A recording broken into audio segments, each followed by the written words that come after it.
Kompas Sulsel edisi akhir pekan di Ahad 25 Agustus 2024 kembali menjumpai Anda. Selain 3 sorotan utama kami tadi, informasi lainnya juga akan kami hadirkan di Kompas Sulsel edisi kali ini. Saya Eki Muzakir, kita buka Kompas Sulsel selengkapnya.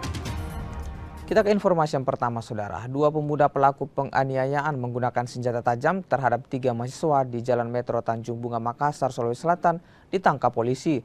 Dari pemeriksaan, motif penganiayaan lantaran adanya ketersinggungan antara pelaku dan korban saat sedang menonton konser musik.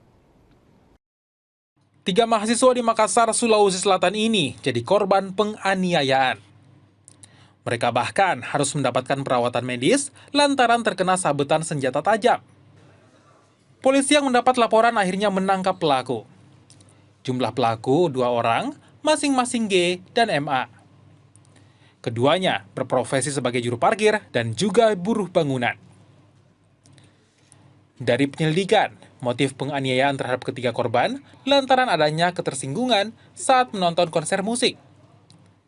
Pelaku pun lalu menganiaya korban di jalan usai menonton konser.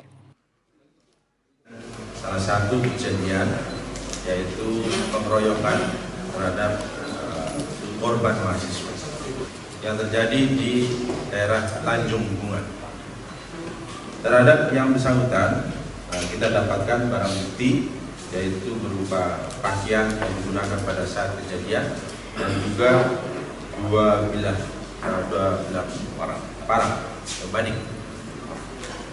Dan untuk tersangka ada 2, yaitu inisial G dan inisial MA.